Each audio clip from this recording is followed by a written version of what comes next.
WEO Week is a new initiative from IEA, and as with all new initiatives, we were never quite sure how it's going to work out. So just to say, we're extremely pleased with the level of engagement and interest we've had in this series of live streamed events.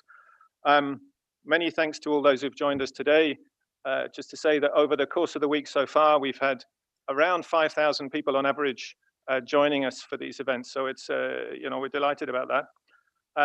Monday, we talked about the virus. Tuesday, talked about electrons. Today, we move across to molecules, so liquid, solid, gaseous fuels. There's a very interesting debate to be had about the future division of labor between molecules and electrons in the energy mix. But one of the things that I'm sure we'll come to today is that you're going to need both of them. We probably shouldn't divide them. We didn't divide the world too precisely between the two, though. I mean, as everyone is aware, fuels have long been used to provide electricity. And in the not too distant future, we may also see electricity increasingly used as a way to provide fuels. So there's some very interesting interactions there across those different worlds that I hope we'll get into. My name is Tim Gould. I have the honor to co-lead the World Energy Outlook series here at the IEA, together with my colleague, Laura Kotze, who is the IEA's chief energy modeler. And I'm delighted to be joined today by a wonderful group of speakers and panelists. We'll be hearing first today from the team that or people in the team that put the whole fuels analysis together in this year's World Energy Outlook. So Peter Ziniewski, Yoko Nobuoka, and Christoph McGlade, who's with me here at the IEA offices. And then we'll go to our excellent panelists who will provide additional perspectives on the issues raised. We have Dr. Manal Shehabi from the Oxford Institute for Energy Studies. I understand it's a position jointly supported by the Institute and the Kuwait Foundation for the Advancement of Science. She's a specialist in the economies of resource-rich countries, focusing on the Middle East and the Gulf region in particular. Then we'll go to Dr. Xavier Chen, who's president of the Beijing Energy Club, a leading commentator and expert on Chinese and global energy issues. He has extensive background in the private sector, as well as his work with the Energy Club, which is a Beijing-based forum and think tank.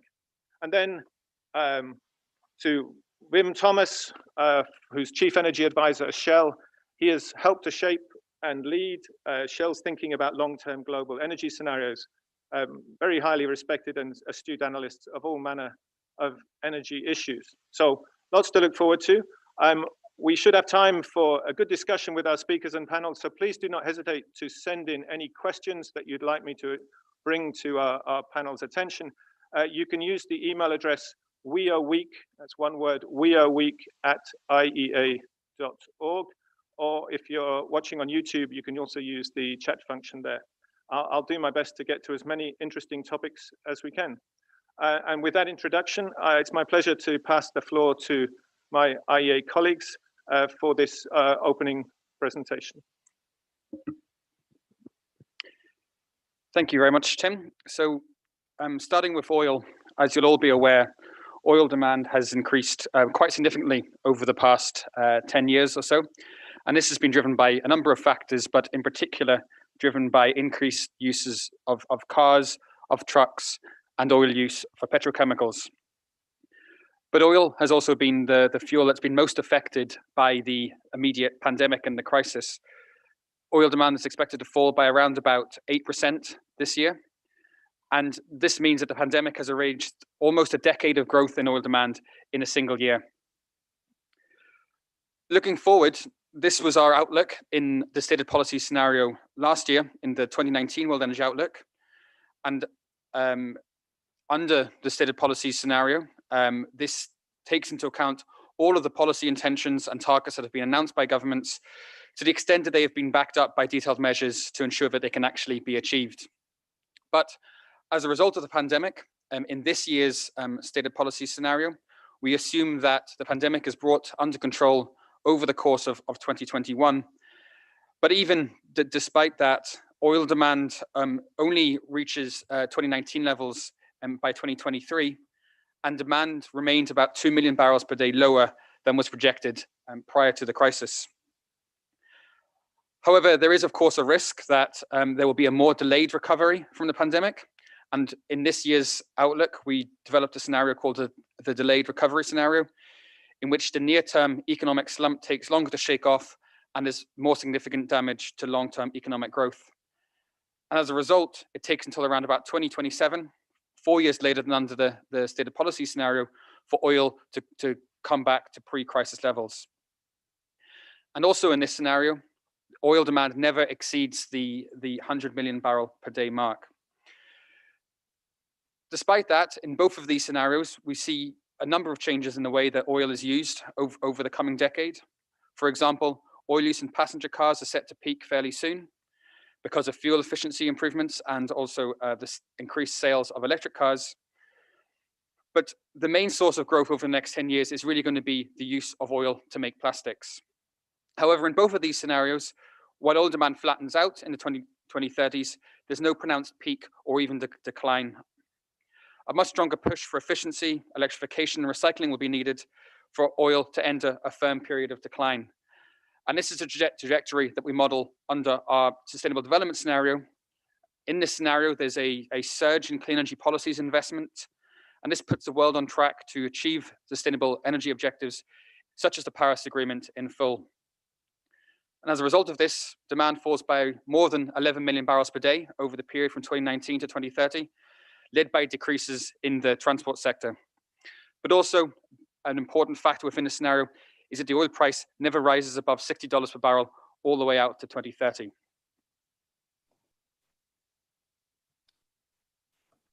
Thank you, Christoph. So I'll be covering the outlook for natural gas. And as we can see already, that gas demand hasn't really been as hard hit by the pandemic. It's not been used in transport, and coal really bore the brunt of the decline in electricity demand. So that means gas fares considerably better than other fossil fuels in our outlook. But still, variations across scenarios and countries kind of call into question a simple characterization of gas as a transition fuel. So in our stated policy scenario, we see a 30% rise in global gas demand to 2040, but most of that growth is concentrated in South and East Asia. And that's driven by mainly policy drivers. So the push to improve air quality and support growth in manufacturing, that has combined with a lower gas price outlook to really underpin the expansion of gas infrastructure. So in this year's outlook, we looked a little bit in more depth at the impact of fuel switching on gas demand. So in emerging economies, gas steps in to substitute for coal in the power sector and for oil use in a range of industrial processes. And around a third of demand growth comes from this switching dynamic, but the rest is really driven by increasing service demands from a growing population and macroeconomic growth.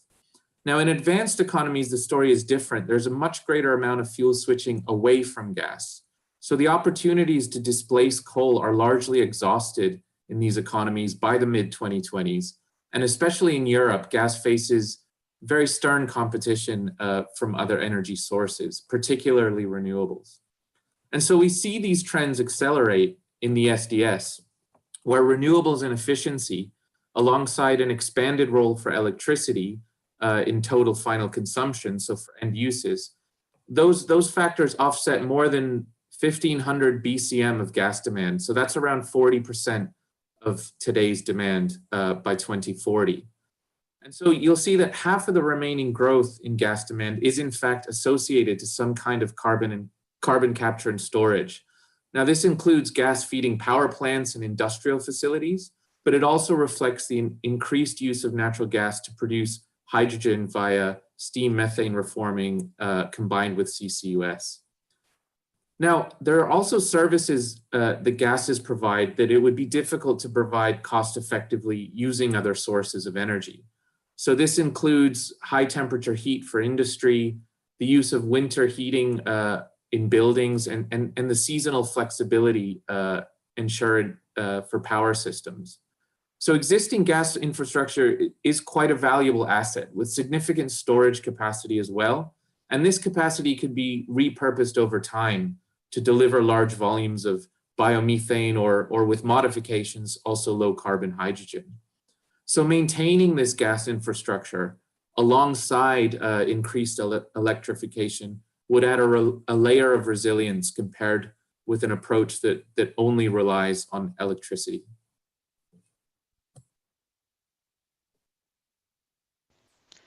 Okay, so now turning to coal. The pandemic has exacerbated many existing trends that were already becoming apparent.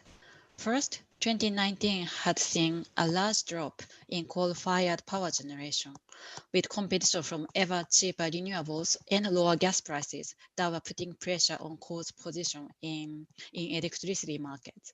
Second, coal prices were on the decline. And third, clouds were gathering over the shape of ambitious climate policies. In last year's STEPS stated policies scenario, coal demand was broadly flat from 2019 to 2030. In this year's STEPS, coal demand from 2020 to 2030 is on average 8% lower than our previous projections. After dropping 7% this year, global coal demand largely remains flat, and it is unlikely to pass the 2019 levels again. In the meantime, the outlook varies by region, as you can see on the chart in the chart on the right side. The US and Europe see the largest decline in demand driven by the power sector. In China, demand levels off thanks to efforts to drive down coal use, especially in industry. In other developing Asia, such as India and Southeast Asia, coal demand continues to grow. On the supply side, India is the only country that sees production growth to meet increasing demand with a policy priority to boost domestic supply. With this background, global trade is projected to decline over time. Australia and Russia are relatively resilient compared to Colombia and US exporters who face shrinking of opportunities in the Atlantic market. In the delayed recovery scenario, DRS, coal demand takes a further hit, accelerating the declining trend projected in the STEPS, and this is the case for all regions except parts of South Asia and Southeast Asia.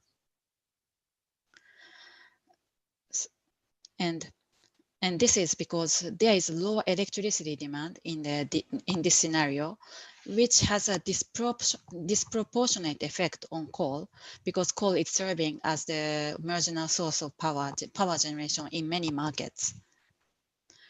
However, for the world to be on a sustainable pathway, we would need a much further decline in demand, more than 40% by 2030 from today's level. This means that production falls rapidly in all producing regions and all exporters are heavily affected. Now back to oil and gas. Christoph and Peter mentioned the increased pressures for oil and gas producers. Another way of looking at this is the money to be made from oil and gas across our different scenarios. Before the COVID crisis, this is what oil and gas producers could see. However, the pandemic has already reduced this amount by around a quarter, mainly because of a lower outlook for prices. A strong strengthening of policies to reduce emissions would bring this down by a further 1/3. Although $12 trillion in present value, it's still a very sizable sum. And there are three major implications in our analysis. First, now more than ever, major producing countries need to seize this opportunity to diversify and reform their economies to reduce heavy reliance on oil. And second, the capacity of the industry to invest has been shaken. Oil demand went down by 8% this year, gas demand by 3%, but investment in new supply was cut by 1/3. So if oil demand returns to anything like its previous trajectory, then upstream investment will need to pick up, or else we will be in for new price cycles or volatility. Third, resources that are developed have to be low cost in this new environment, and they should also be low emission. So on this point, by far the largest single contributor to emissions from oil and gas operations is methane emissions that occur along the oil and gas value chain. And this is an issue that's becoming ever more prominent in the eyes of policymakers, regulators, and also companies in the context of efforts to rapidly reduce global emissions. In this map, you can see a number of large or super emitting sources of methane coming from oil and gas operations in the first 8 months of 2020. And in total, we estimate that there are around about 80 million tons of methane coming from oil and gas operations globally every single year. To put this into context, this is equivalent to at least 2.5 billion tons of CO2 equivalent. Advances in measurement capabilities, meaning the disparities in performance between companies and countries, is going to become increasingly visible, and it will going to become increasingly hard for underperformers to go unnoticed. But the data that we can see on these sorts of maps is also highlighting the vast difference that exists between different operators. And we can see around about 100 times difference between the best performing countries and the worst performing ones. And while of course this raises significant concerns over the level of methane emissions, it also highlights that rapid change would be possible if companies and governments were to be spurred into action. So I'm going to end on a view on some of our low carbon fuel outlooks. And this includes the use of modern solid biomass, biofuels, biogases, and low carbon hydrogen. And so the future of all of these fuels are closely linked to the policies targeting a reduction in emissions in hard to abate sectors. So especially where electrification is challenging, so heavy industry, long distance transport, aviation, and shipping. So solid biomass use has been relatively robust during the COVID-19 crisis, and we should not forget that this accounts for around 40% of global renewable energy demand today. Now, recent growth has come mostly from the power and commercial heat sectors, and we do see some growth in the steppes, which is primarily led by China. In the SDS, however, there's a much stronger orientation of solid biomass towards power generation and heat supply. Biofuels have not fared so well in the pandemic. So amid the collapse in transport fuel demand and lower oil prices, which has reduced revenues, especially to bioethanol producers. And so supply has returned to levels that were last seen in 2017. In steppes and SDS, we see a rebound with an increasing amount of this growth coming from advanced biofuels. But this sort of growth cannot be taken for granted. A longer pandemic and a deeper economic slump or a revisiting in current policy ambitions could severely curtail biofuel growth. For biogases, which includes both biogas and biomethane, there's an increase in biogas as a key way to accelerate access to clean cooking solutions. And the use of biomethane, on the other hand, which is smaller today, increases more rapidly in our scenarios. And this particularly occurs in emerging market and developing countries, particularly in Asia, which are responsible for the majority of growth in biomethane in both our scenarios. Now, finally, low carbon hydrogen. The current consumption is relatively low, but hydrogen is receiving far greater attention today from both policymakers and industry. It's emerged as a focus for economic stimulus spending in several countries. However, the current issue is that there's a massive cost gap between electrolysis hydrogen, so that's derived from electricity, and merchant hydrogen from natural gas, which has grown wider recently as a result of very low gas prices. So in the steppes and SDS, governments around the world do make concerted efforts to invest in all aspects of the hydrogen value chain, including research and development, and this leads to material levels of growth, such that by 2040 in the SDS, in addition to displacing existing higher carbon methods of hydrogen production, low carbon hydrogen steps in to complement sustainable biofuels in hard to abate sectors like aviation as a synthetic fuel and in shipping fuels such as ammonia. Thank you very much, Peter. Thank you very much, Yoko and Christoph. Actually, one thing maybe to add on this slide, just to clarify that this is just, in a sense, modern uses of renewable fuels or low carbon fuels, and so it doesn't include then in a sense, the traditional use of solid biomass as a cooking fuel. But thank you very much to our presenters. That's given us a very nice overview of some of the analysis that we did in this year's Outlook. I'd like to start our panel discussion by going to Manal, because we heard about some of the pressures that producers are under. I mean, clearly that applies to companies. But when we think about a reduction in 2020 of around $1 trillion in the amount that consumers around the world have spent on oil products, the impacts have been obviously hard on companies, but they've also been particularly hard on countries that rely heavily on hydrocarbon revenues. So would like you to just give us a sense of how today's crisis has affected major producing countries in the Middle East. What impacts do you see? What implications do you think that this would have for future production strategies or investment prospects? Thank you, Tim, and good afternoon, everyone. Of course, producing economies in the Middle East have varying vulnerabilities, but I think what's been common across all of them in this crisis was that the effect wasn't only the decline of the oil price and the oil export revenue, but also a major domestic economic contraction, which was also supported by funds that pretty much to support public expenditures and welfare payments and even economic stimulus packages. These depleted government budgets, which were already shrinking because of the declining export revenue due to lower consumption, as you mentioned, but also it took a lot of resources of available oil rents that have been invested abroad through sovereign wealth funds, etc.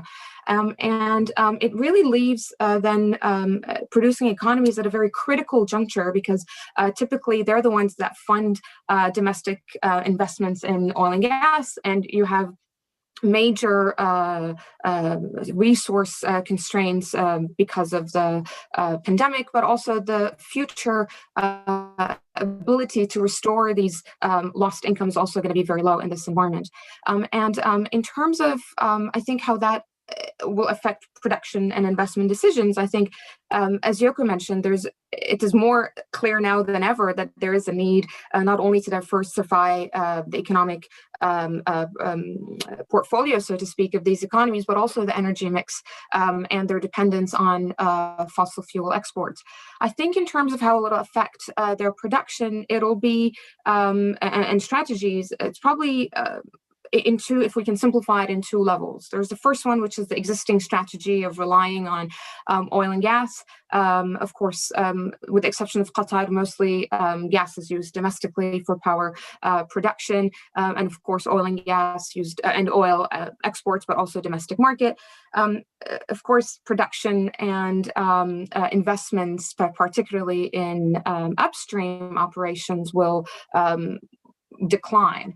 And even if at any point in the future prices recover, whether it's from OPEC involvement or even supply-demand dynamics, I still think that the price, as you mentioned in your outlook, will not just be low, but also lower than the fiscal break-even price for major producing economies in the Middle East. So we're back again at a potentially very difficult outlook in the future in terms of having sufficient income. And that leads to the second strategy, I think, that will have to be considered by producing economies, which is on how to diversify the energy mix. And this is not new because of the virus or the pandemic. These have been, efforts in this field for preceding the pandemic.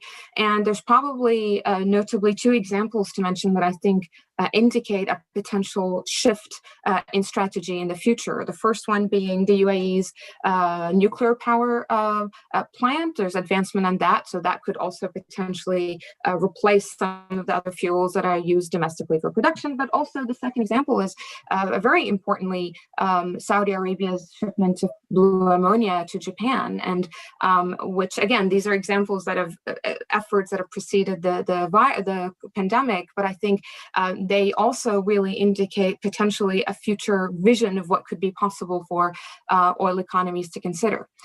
However, I think in this difficult situation, I think there's I would probably say three main predicaments that would impede progress in the renewable energy sector or even the green energy and change of energy mix. I think the first one is in the current environment, the opportunity cost for moving away from fossil fuels is significantly higher.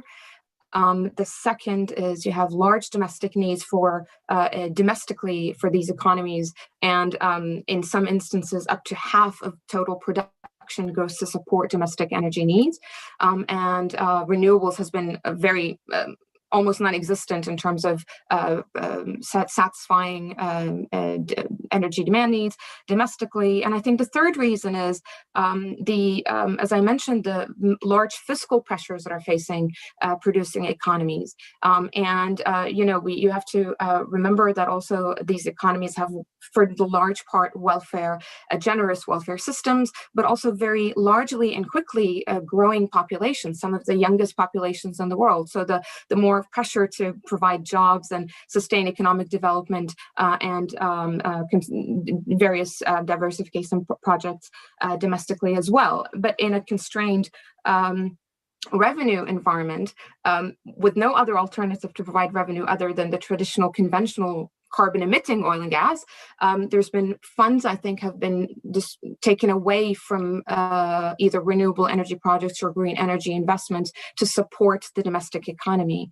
And this, of course, is a concern. One example of that, I think a case in point is the Shagaya renewable energy project in Kuwait, which had pretty much come to a halt at the moment.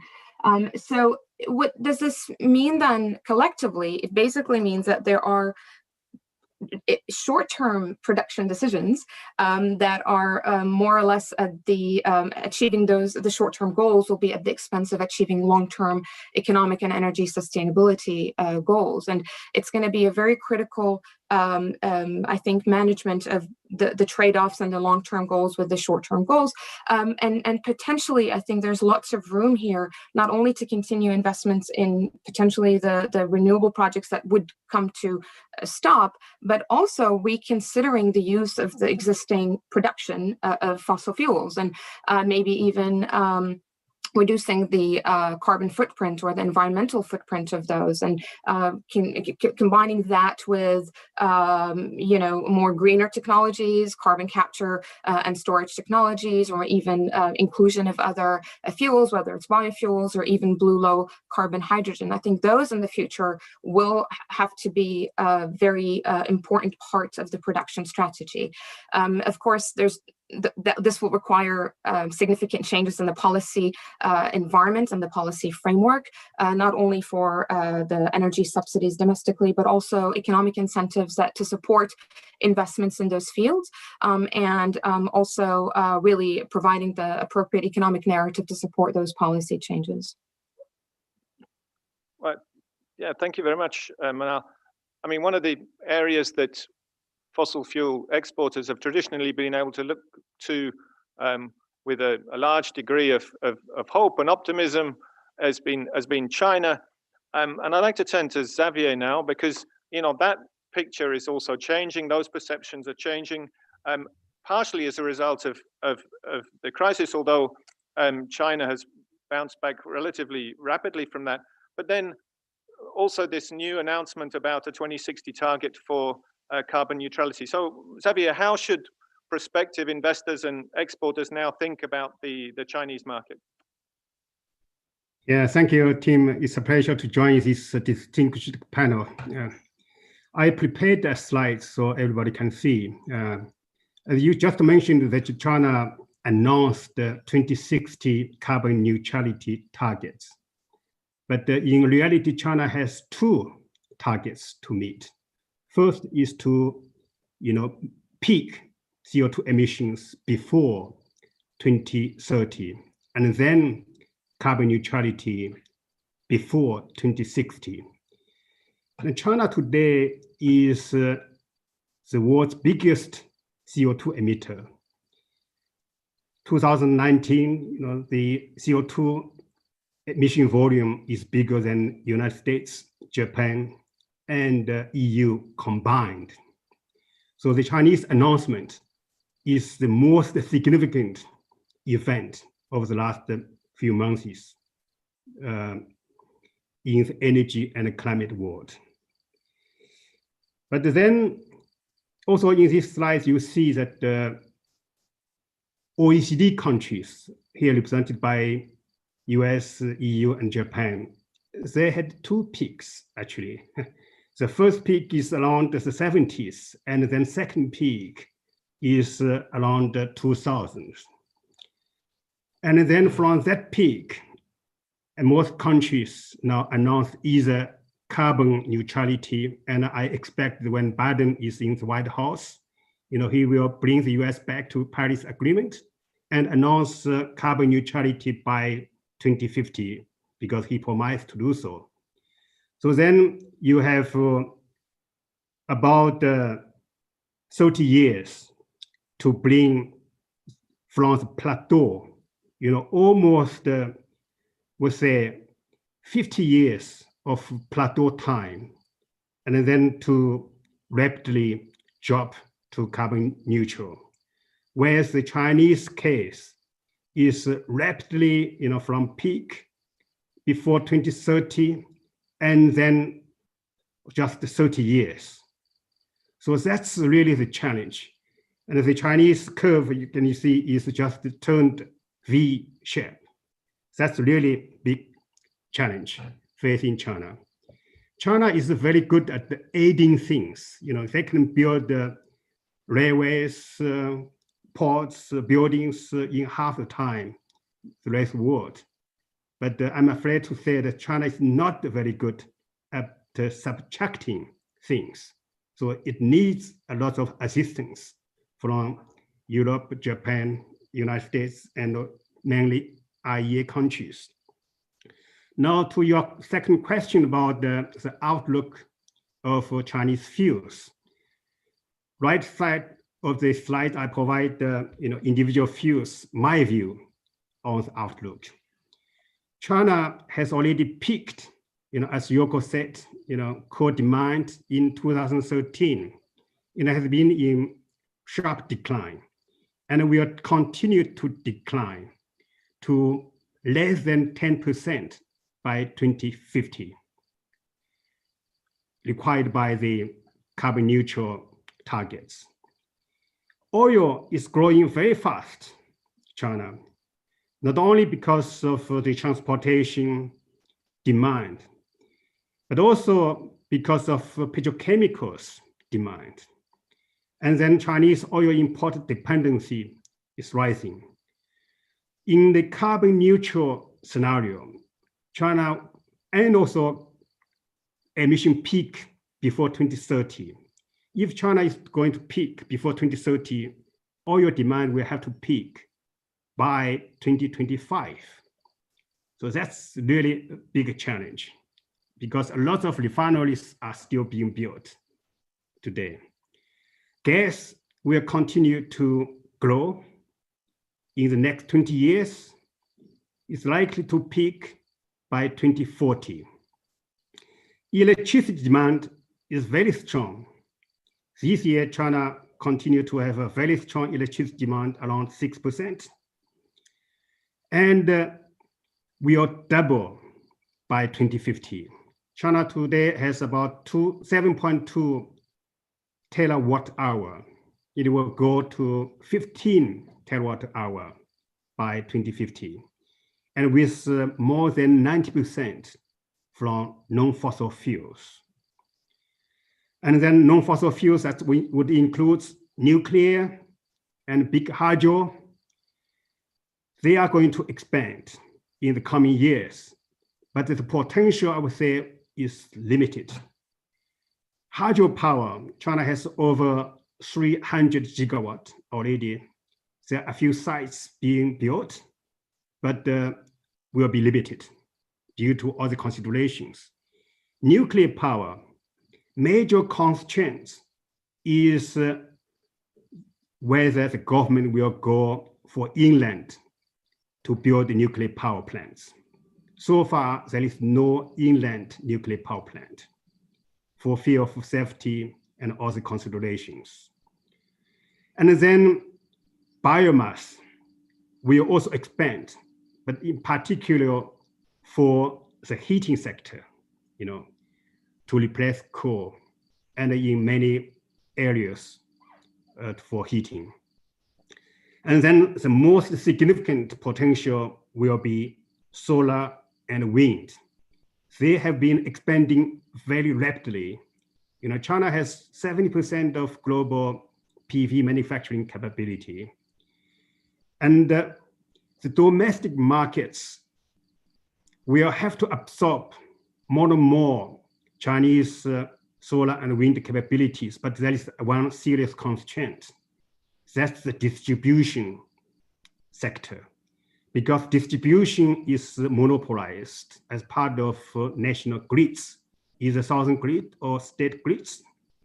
So this distribution sector, if not reformed in appropriate time to accommodate massive incorporation of decentralized solar and wind, then it will act as a bottleneck for further expansion of solar and wind and other renewable sources.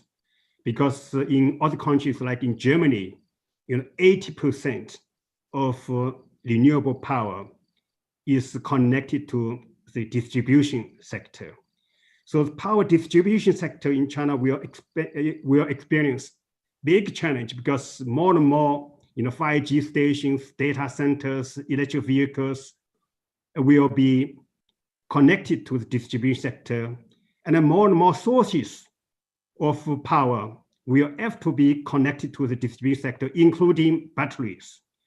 So the political will and also the speed of power sector reform, and in particular the distribution sector reform, will condition China's capability to meet the 2060 carbon neutral objective.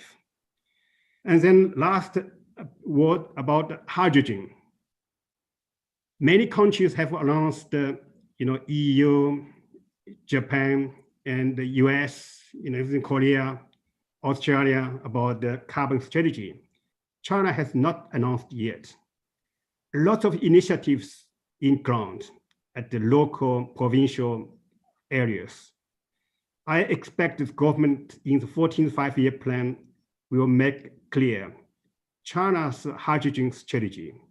So hydrogen is expected to expand in the future, but then its role is highly uncertain, because in the passenger car sector, electric vehicles are far better, and their performance rapidly improving, cost reducing. Whereas in the heavy transport sector, hydrogen will be also challenged by electrical vehicles, by the battery swap system with large batteries. Experiments are already ongoing.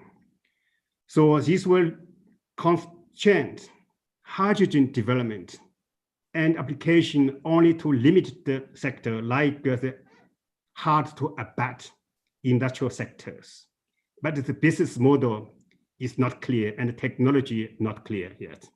So I would conclude by saying that the best fuel for China to meet the carbon targets, either 2030 or 2060 neutrality targets, is energy saving, energy conservation, is the most important and the most realistic decarbonization field, but China, as I said, is good at aiding things, but not at the subtraction. So it needs lots of help from IEA countries. I will stop from here and join the discussion later. Well, thank you very much, Xavier, for that, very expert overview of where China could go.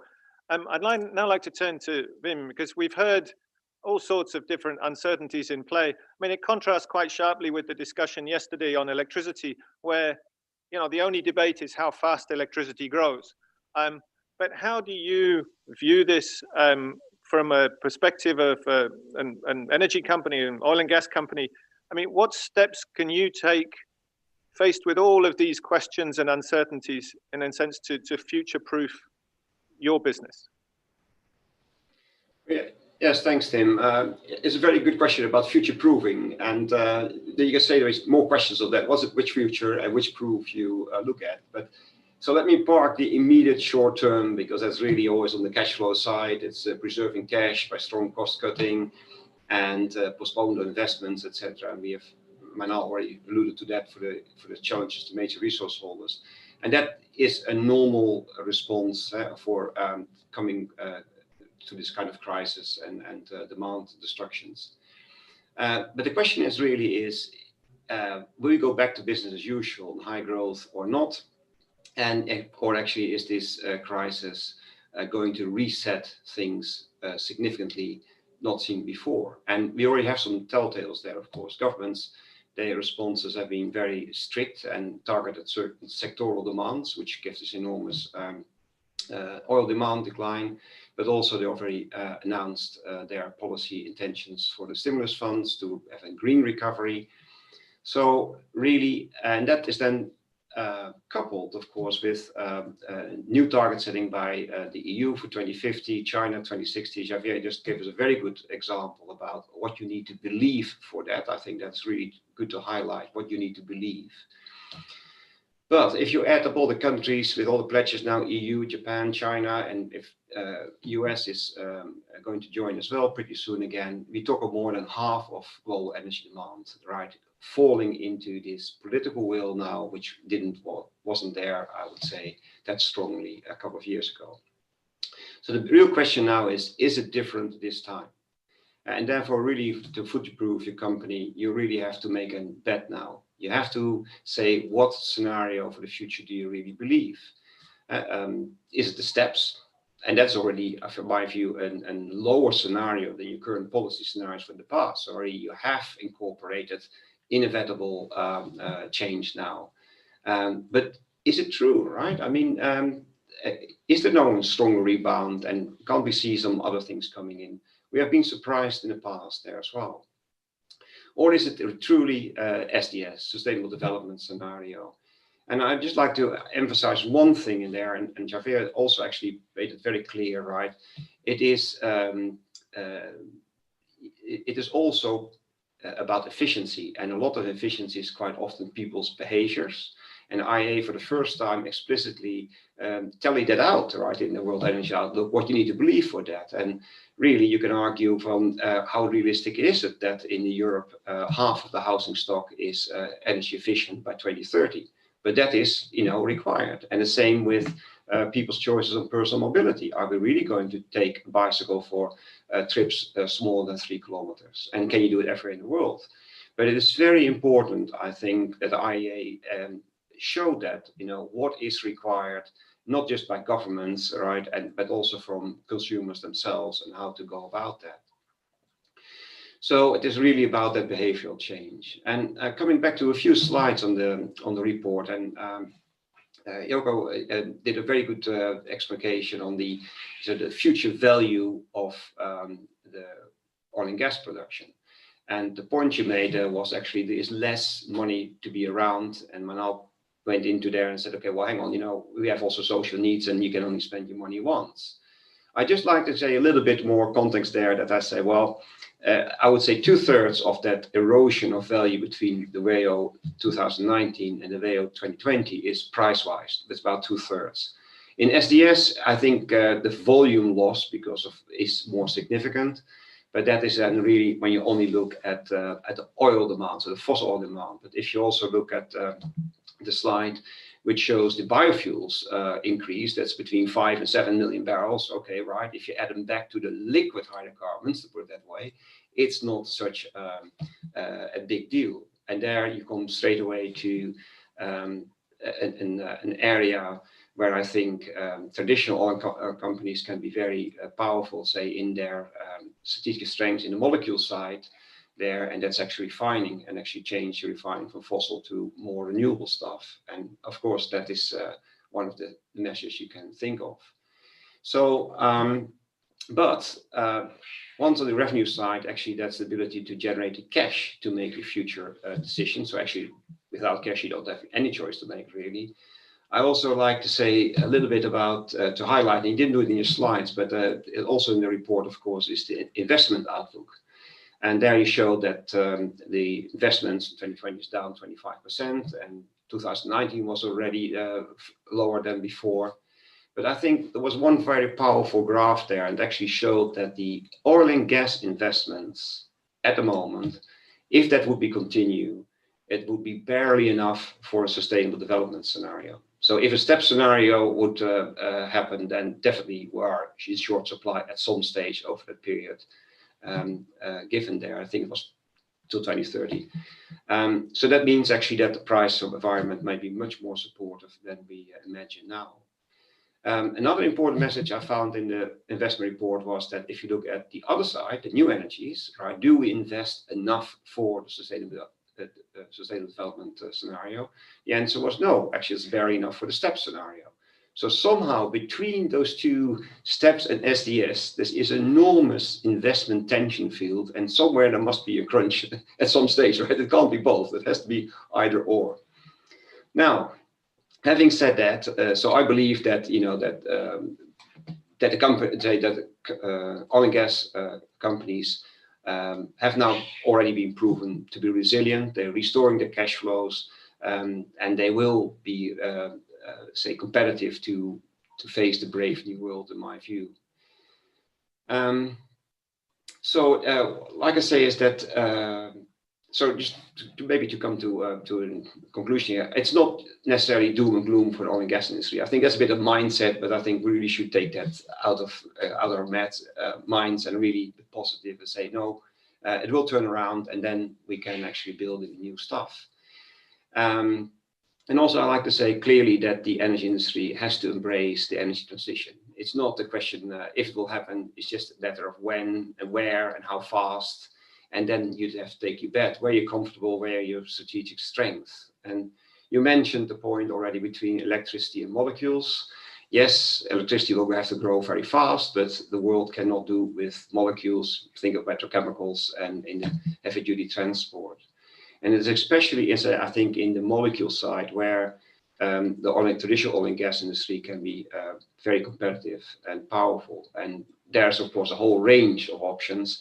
And we have already heard a few called biofuels, hydrogen, but also CCUS. And that's also very important, and the biomass on the bioenergy. Now, I'm quite happy to elaborate maybe more on one of the ones, but let me pause here because no doubt Tim has follow-up questions, and that will probably dovetail then. Yeah, well, thank you very much, Wim. And indeed, we're going to move to our sort of discussion session now. We've received some questions already, but please keep them coming in. weoweek@iea.org. And indeed, maybe I can stay with Wim because, you know, you mentioned that, in a sense, oil and gas companies may be best placed. I mean, they can handle fuels, they know the fuel cycle. And you know, we saw on this last slide from Peter around the different low carbon options. Almost every discussion that we have on this in IEA and outside ends up mentioning the potential for low carbon hydrogen. It seems to provide an answer to all sorts of difficult questions about energy transitions. I'd just like to get your perspective on that. You know, how does that opportunity rank alongside other low carbon fuels, the biofuels that were mentioned, or biogases? Which one do you see coming through most strongly, or are you trying to, in a sense, adopt a portfolio approach when it comes to those different low carbon fuel opportunities? Right. So let me first say on the focus on hydrogen, is it warranted? And I think fully yes. In 2001, we made a very iconic scenario called the Spirit of the Coming Age, and it was all about the hydrogen economy. And actually, if that would have happened now in 2020, 20 years later, we would have been basically 80% driving hydrogen or electric hydrogen cars. But it didn't happen. And it didn't happen because the demand was not picking up, the demand side. So the fuel cells were ready, technology was ready. We were ready with our hydrogen stations, but no one needed the stuff yet. So sometimes you can also be too early in energy transition in that sense. But why I'm very enthusiastic about hydrogen? Because basically I think it's a carrier and it sits on intersect of three sectors: mobility, industry, and buildings. And also I think it's central to the energy system itself, being it power or storage, transmission, or conversion. In conversion, I come back to the bios in a minute there. So in a sense, I think it's an ideal, versatile, and can be 100% green to make it there. So, but it's manufactured. That means it has efficiency losses, and it has it's a tiny molecule, it has material challenges. So we're not there yet. There's still a lot of to do on the cost side. But I think that is technology that can be overcome. But technology is moving slower in sometimes. And just to comment that, how fast are things happening? And I would say is that in our most optimistic hydrogen scenario, we only reach 0.1%, 1/10% of the global energy system in carriers terms by 2030.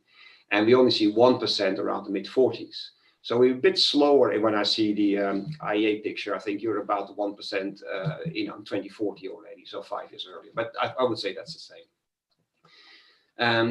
And where is it going to? Well, there was a challenge, right? Would it go to transport? We still think yes. I mean, in heavy duty transport, we see there actually the majority going. So it's about over 50% in that heavy duty transport. But maybe also surprisingly, a third might go into buildings. And why is that? Because we believe that in the beginning of the hydrogen phase, it can be piggybacking on the gas infrastructure.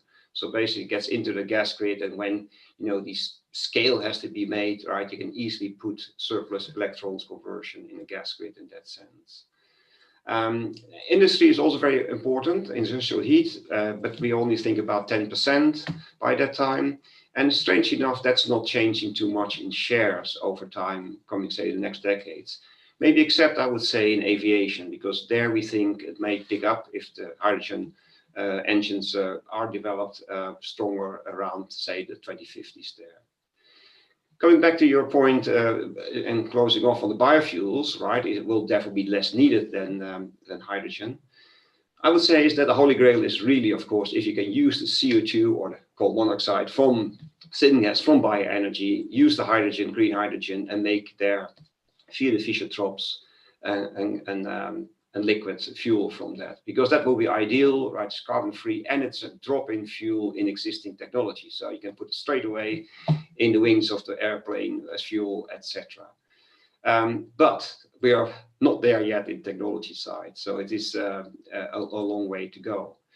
Also, there's a jury still out how much bioenergy is still available. Biomass is still available for bioenergy. There's a huge discussion among the specialists how much there is. But I think the IEA projects between 5 and 7 million barrels of oil equivalent about 2040. I think we're about the same. It sounds quite reasonable, doable. It's not putting a stress on that large range of the biomass and resource base available for that. But I would argue, and I couldn't see that with the IEA, but at least in our analysis, right, if you go, say, above the 5 million barrels, you can't really do that anymore with first generation biofuels. You really have to go to the second gen biofuels. And then actually you come to that synergy with hydrogen, because to make second gen biofuels, you need hydrogen as to make the fuels there. So in that sense, I think, say, the new future-proof energy system is really one of deep integration in connections of all these solutions. And therefore, in that respect, it's a play for all. So actually, the answer is and, I'm afraid. Thank you very much for that, Wim. I think we can probably stretch to another 10 minutes. I'd like to come back to all of our panelists. So please keep your answers to sort of a couple of minutes each. And maybe to Xavier, in the light of what we've discussed, hydrogen, how does that change the conversation about natural gas in China? Because natural gas, obviously very infrastructure intensive, that infrastructure has a long lifetime. Are you noticing already that that there's a different, in a sense, elements to the natural gas debate in China as a result of some of the things you were talking about? Well, natural gas is regarded as a clean fuel. So because China's #1 problem is local air pollution first. So massive replacement of natural gas for coal has been the solution pushed by the government. We talk about the hydrogen mixture in gas pipelines, but I don't think this will be the future for the Chinese gas system, because business model is not proven yet to mix hydrogen into the gas pipeline and then subtract it from it. And then for the question is, for what purpose, where gas is from. I mentioned briefly that the hydrogen, certainly green hydrogen is the future for every country, but then it needs electricity to produce it. So either you use electricity directly for mobility, which has been the case, for passenger cars, and growingly for heavy transport. Then what's the place for hydrogen? So I think hydrogen could be in some of the industrial applications, but also in the power system. More and more will be in the power system in the future. Okay. Thanks a lot. I think we just round off on the gas discussion now with Peter. We saw this morning, in fact, there was an announcement, the Costa Azul project in Mexico. That was the first and only LNG approval that we're likely to see in 2020 after a big wave of project approvals in 2019. There are big Qatari projects, also Mozambique, Russia, US, Canada, and there's plenty of projects waiting in the wings. Do you think we're going to get another wave of LNG projects in the future? Thanks, Tim. So I think there's reasons for both optimism and pessimism here. I mean, we've seen, as we mentioned, that gas demand hasn't been as hard hit by the pandemic, and that's reflected in global LNG demand, which dipped below 2019 levels in July, August, but otherwise it's been relatively robust. And that's been sustained by more projects coming online. But the key question is how much capacity is needed over the next decade. And that requires enormous investments, and there's a lot of those have already been made, and LNG in general is kind of emblematic of the current overcapacity in several parts of the energy supply chain. So it's not really a question of supply. I mean, there's 250 BCM of projects that were already quite advanced before the pandemic happened. And our scenarios kind of show an amply supplied LNG market well into the 2020s. So a supply gap doesn't really appear to emerge until sort of late 2020s. And even then it could be easily filled by, a ramp up in Qatari volumes, which has already been announced. So the other issue is the delayed recovery from the pandemic. I mean, if that happens, the requirements for LNG are even lower. And I guess as well, just sort of drawing in from what Javier said and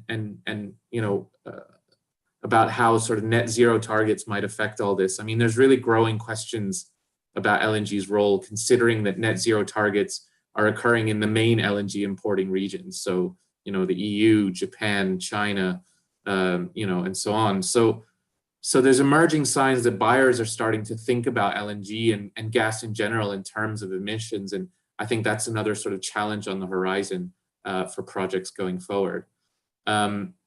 But yeah, other than that, it seems like there's ample sort of space to grow in the 2040s in steps, but maybe not so much in our other scenarios. Okay, thank you, Peter. Quick question on oil, and I'd like to turn to Manal here, because there's many wild cards when we look at the future, but one of the big ones is what happens in Iran. What's your expectation there? I mean, clearly the political context may change. Do you think that Iran production and exports could bounce back quite quickly, and if the political circumstances allowed? Tim, definitely a wild card in the oil market here. Of course, with the change of American leadership and the potential and the promise that they will bring Iran back to the diplomacy path and negotiations table, we could definitely see that production could bounce back if sanctions are relieved. And in terms of timing, that really is quite uncertain because not only do we have a new leadership, but also difficult economic conditions, definitely even in the States, but also globally with the pandemic. But there is, for it to bounce back, we're talking about approximately 1.8 to maybe 2 million barrels per day. And that's quite a lot in a low demand, low price environment. So I think there would be potential opposing interest from opposing factors, whether it's OPEC or even at the regional geopolitical level and energy security level, to potentially delay that start. So that even if that were to happen, I don't expect it to take place immediately because it's not necessarily going to be good news for the other producer economies. But I do expect that at some point it will bounce back, however. Okay, yeah, thanks very much. And the other one, which we managed to get through almost an entire session without really talking about US shale, but that's the other big sort of uncertainty on the supply side. You know, our analysis shows that it's, you know, US shale across oil and gas, that's met 60% of the growth in demand over the last decade. But a big question about whether it will continue to play that role. And I'd like to just turn quickly to Christoph to give us a sense of, you know, what are the big variables in play that will determine whether shale still, you know, bounces back and plays that role as the sort of motor of supply growth in the future.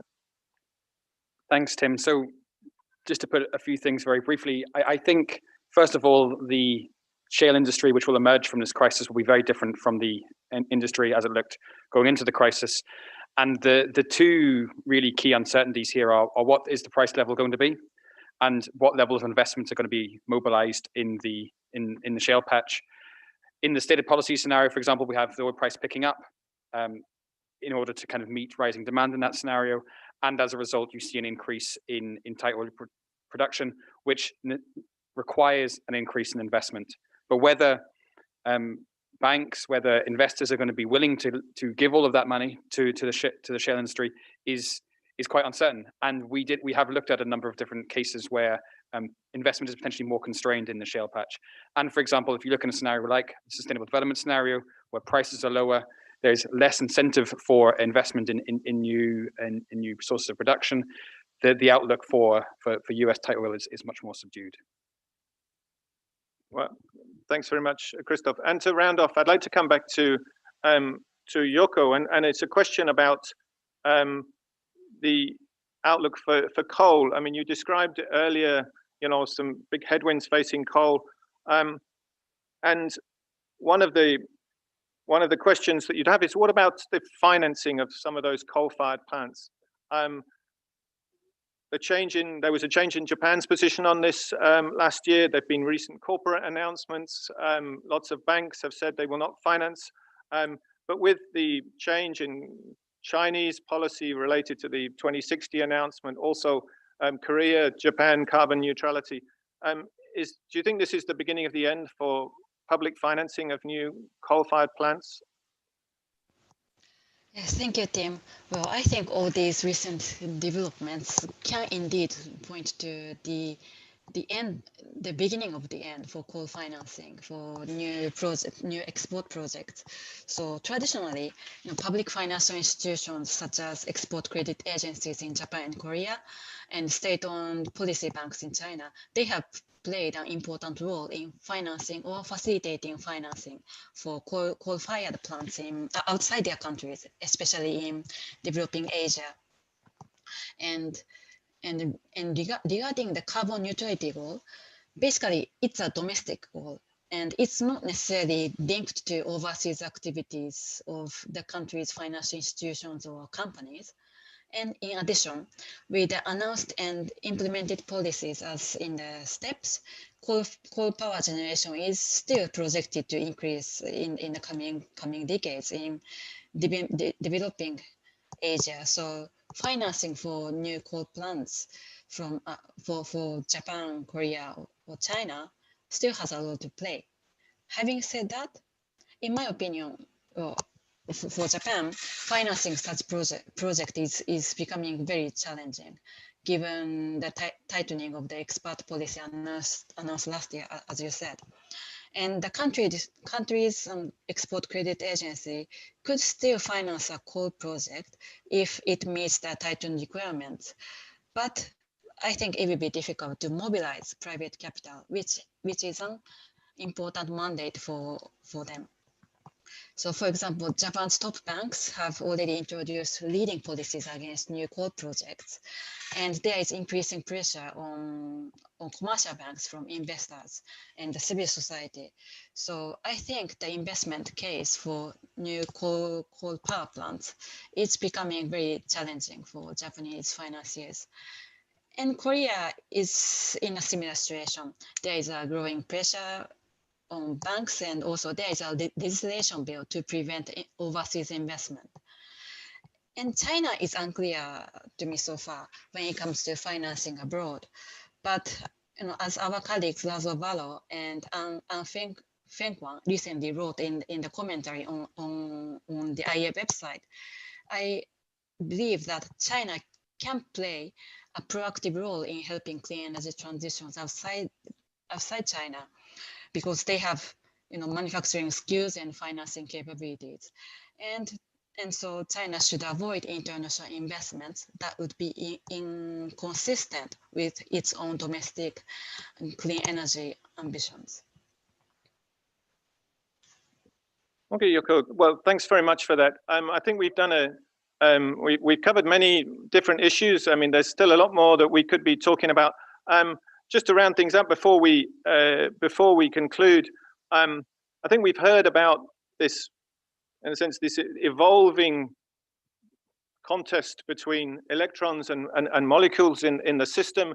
I think it's clear, if you look back at yesterday's discussion and today's, clean electricity is doing very well where it competes against traditional fuels, especially, of course, in the power sector.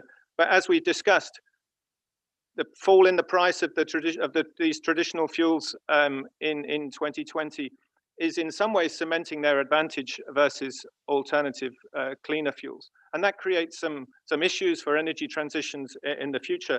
I think we've also heard about the different roles that fuels play in the energy system, and if you were going to try and encapsulate the challenge for the future, is to try and get those, in a sense, those energy system benefits of hydrocarbons, but without the associated emissions. And that's, I think, what we'll certainly be focusing on in our future analysis here at the International Energy Agency.